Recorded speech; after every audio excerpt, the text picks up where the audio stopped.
Hello, everyone. Welcome to Love for Immigrants' first online and collaborative exhibit. We're so grateful to have you here. And today we have poet Buddah Desmond here.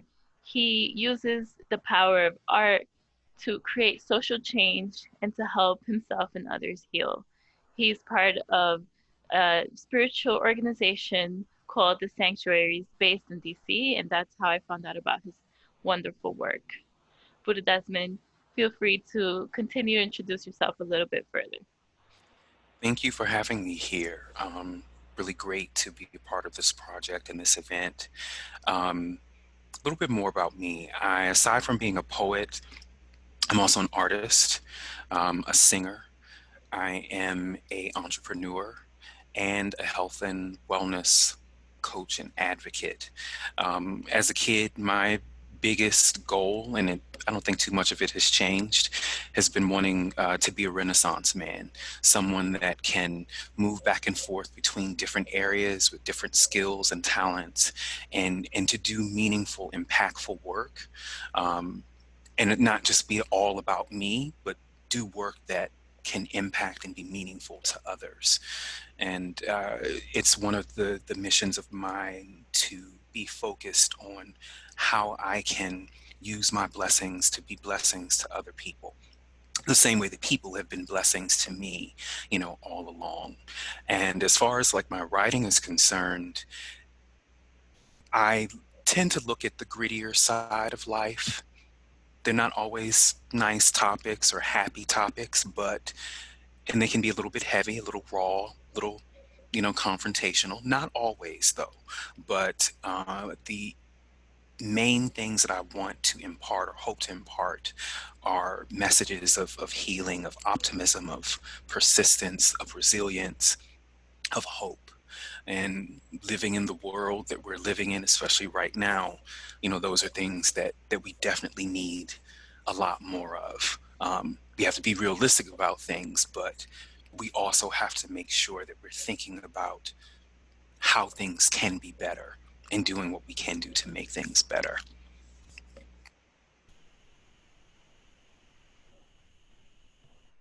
Absolutely. And we'll go on to our next question, which is about your experience in spiritual community. Can you speak a little bit about that experience at the sanctuaries where you use the power of art to heal local divisions? Definitely. Being part of the sanctuaries um, was one of the best experiences I could say that I've had in a large creative community. And I don't want to like paint a bad picture and say that, being in large communities can be bad, but I think that for some of us, there's certain things that we need or that we look for that it's difficult to try to find them all in one space.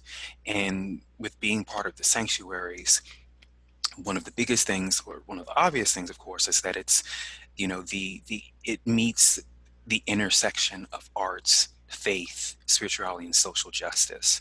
And whether you're supportive or passionate about one or all of those are things that kind of can come together in a very authentic or organic type of way. And as an artist in general, you don't just want to entertain people, but you also want to use what you're creating as a way to move, discourse along, to be representative of social change, or telling the stories of things that are happening that people may not know about, but not only bringing awareness, but also getting people to want to get up and do something about it, especially if it's something that needs to change. And the sanctuaries was a community where we got to do all of that. And I think from a creative perspective, if you hadn't been in an environment where you got to collaborate with other people from a creative standpoint, whether it was coming up with a poem that you were going to perform at a specific type of event, or a song, or developing signage for an upcoming march, or learning how to screen print and doing screen printing for a cause. and learning from other creatives from different, you know, different perspectives and just different disciplines within the creative and artistic realm. That even that to some degree is a bit of a rarity, because I think a lot of us we're very solo, or we're, you know, tend to be in solitude when we're creating. So being able to easily create with another artist, especially in a larger community, that doesn't always happen as much as you want to. And if you're not used to doing it, it forces you to um, be more creative, to take more risks, and to be open to doing what you do in new and in different ways, and also to do it in a way that can benefit the community.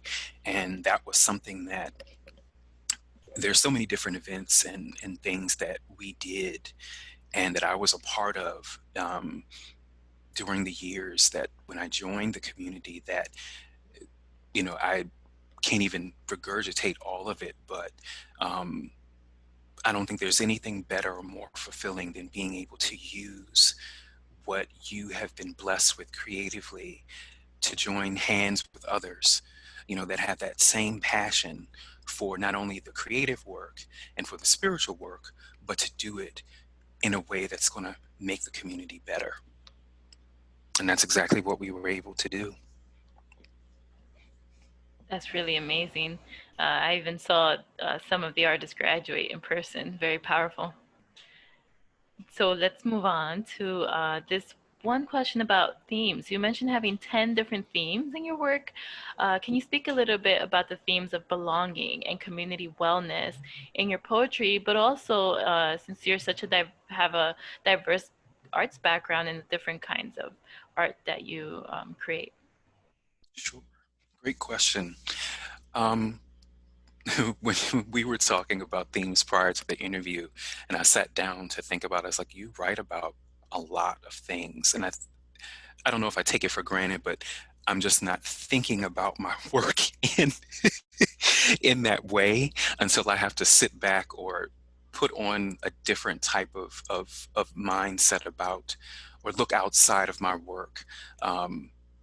And not be the artist, but thinking about, you know, if you were not the creator and you were a reader or someone that was observing how you do this, these are the things that you write about.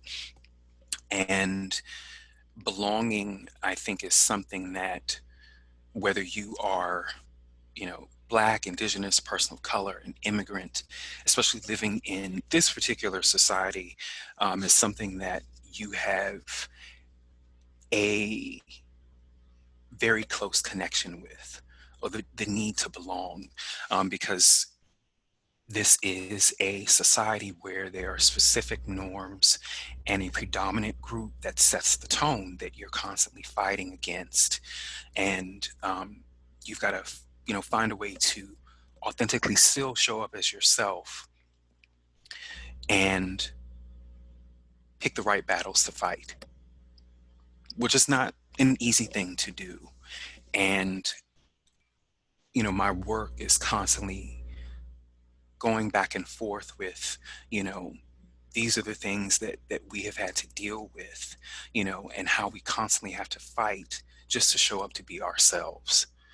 And one of the things that, especially for folks of the African diaspora, you know, culture has been stripped away from many of us in so many different shapes and forms. So you have to reclaim it. And a lot of times what ends up happening is that sense of belonging and that identity comes back with, you know, reigniting that passion for your culture and learning as much as you can about where you've come from, and taking that power back, if you will, and realizing that what your ancestors have done and what your people continue to do, not only for your particular cultural group, but just for the world in general, is made it better. You've enriched it. And, you know, that's what, you know, we have to continue to remember and highlight. And a lot of my work, it's about honoring those that have come before us and pondering if we're living up to those legacies, but also how do we create our own going forward? And sometimes the question is, do we feel that we have to Do we feel that we want to do it the same way that our ancestors did it? Is there need? Because we are living in very different times. How do you make those things coexist? Um, but I think the belonging, it also is, it's aside from belonging in the larger society, the sense of belonging in your own community, especially when you fall within multiple identities, and because that can sometimes create some issues with being othered, or being treated like the other, because you fall in so many different categories, or people can't understand or are not willing to understand you with all the different things and layers that you bring to the table. Um, and in terms of healing, there is this, and thankfully, the period that we're living in now, healing has been something that has been a very hot topic, and rightfully so. I think that for so many of us, we're dealing with generations of trauma, things that have been passed down for hundreds upon hundreds of years. And there are things that have not necessarily been dealt with um, in the best ways. And not always because of choice, or not only always because of us, um, but at a certain point in time, we have to make a decision to say enough is enough, and stop it from doing any more damage. And one could also say we don't even have to talk about the stuff that has happened before. We can just talk about the things that have been happening within the last couple generations. Just that alone has been enough to kind of throw people off and make it a little bit difficult for you to go about your day-to-day life. I mean, right now we're living within a pandemic, within a pandemic, within a pandemic, with COVID-19 and issues with the job market and the economy, and the ongoing battle with this administration with immigration, policy and issues, and in addition to police brutality and oppression and systemic racism, there's a lot of it, and it's all traumatic. And because this is a time where we've never experienced a lot of this, especially with all of it being compounded on us at one time, we have to find a way to still connect with our joy. And I think within that, that's one way that we can heal. Try to find the joy, and that that is something that I ponder a lot within my work, about how you can find that joy.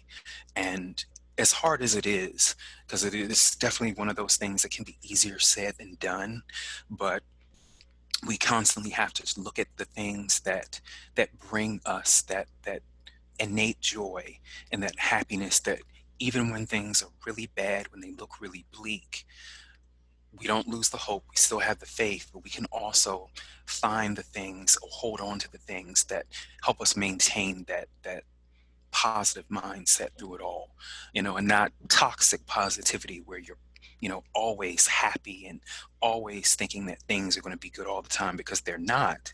But being realistic enough to know that, things are not really good right now, but I know that at a certain point, it's not going to be like this all the time, So hopefully that answers the question.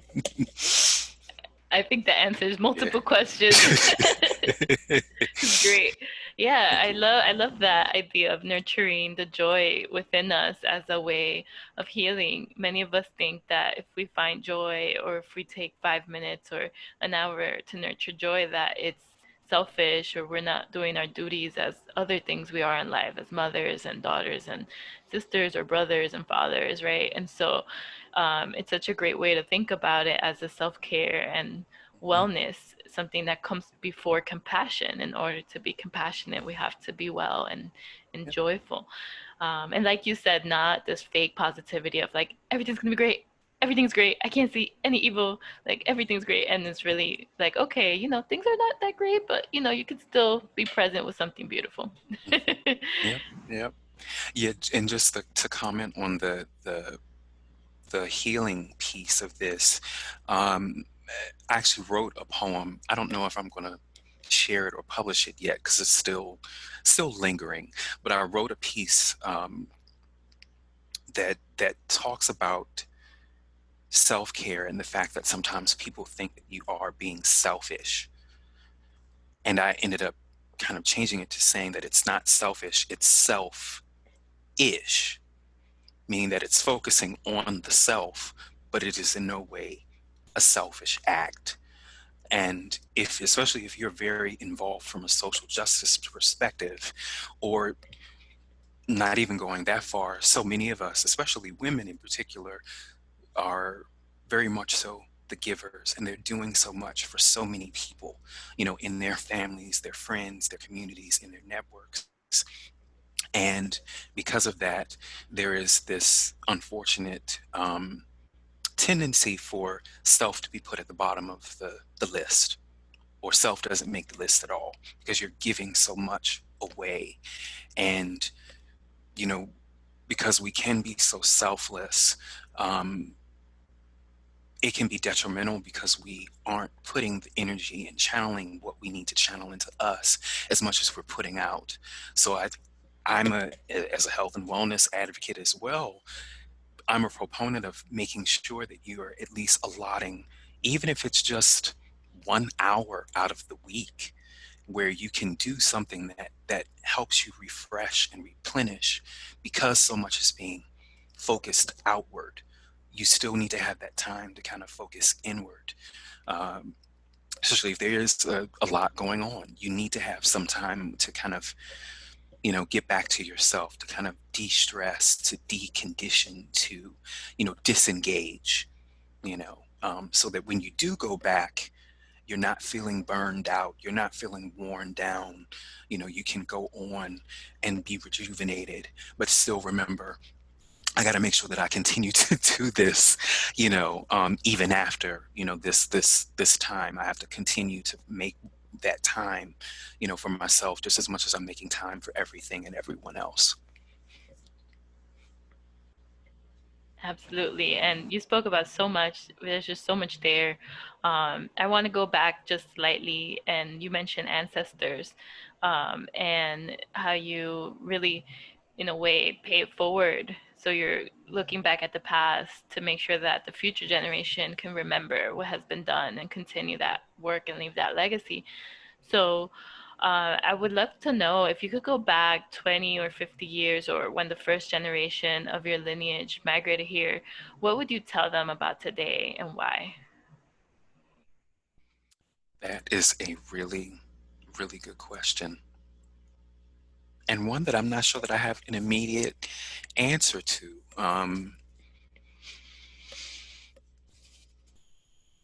The first thing that comes to mind, that the struggles, all that you fought for, all that you endured was not in vain.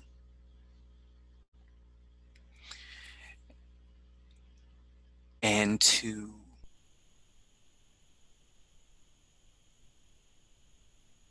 keep charging on, don't let anything stop you, because there are, so many, you know, people that are going to follow behind you and that are going to benefit from the work that you've done, from all that you gave. And unfortunately, there was not always a lot of um, positive events that our ancestors have endured.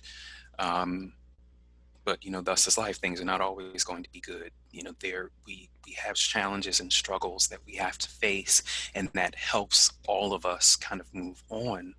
But just to continue the fight, in that it's not as unfortunate as some of the events were that many of our ancestors faced, that if it was not for that, the world that we live in today would be even worse.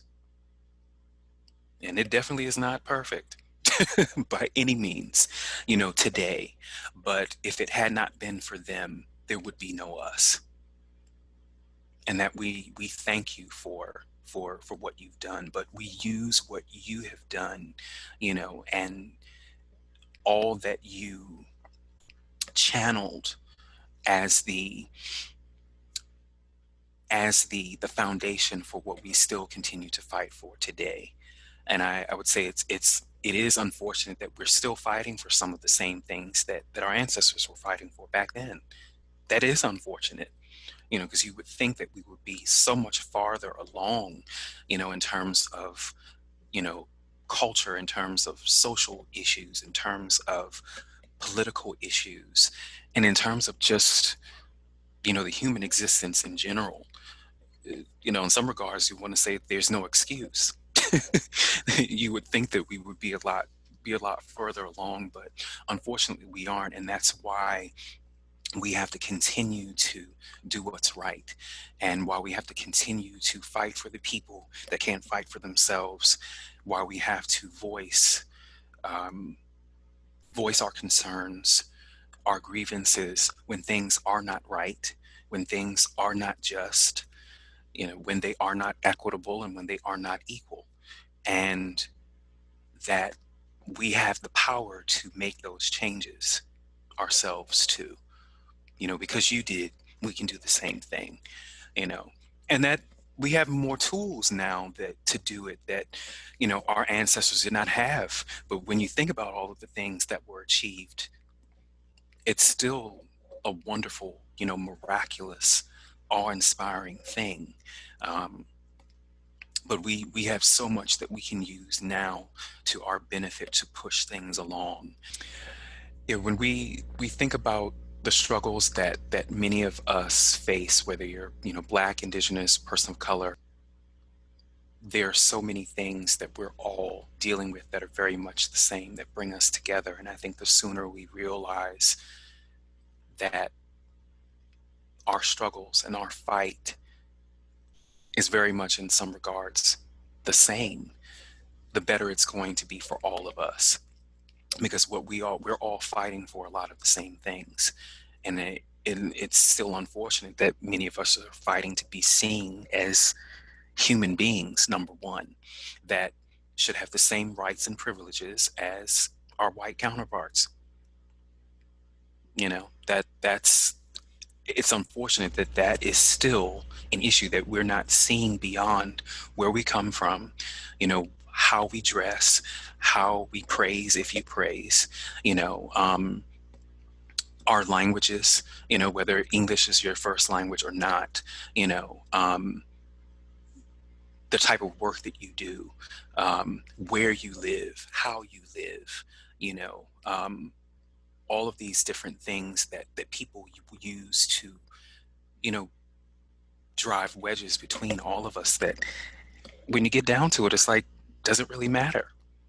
You know, we want to be able to live the same way that everyone else does, enjoy quality education, quality health care, equal pay, um, to have the same protections legally that everyone else does, to not be profiled, unjustly when you're just going down the sidewalk or driving your car, on the highway or through your neighborhood, um, and to be treated the same way that everyone else is, whether you were born here or not, you know. So it's simple. It's so simple when you get down to the nitty gritty of it, but it's so complicated, um, what you have to do to make people realize it, number one, and to push things forward, you know. Thank you for that. If a lot of us had some of those basic rights and some of those basic treatment of dignity, well-being would be a lot easier for Hmm. many people.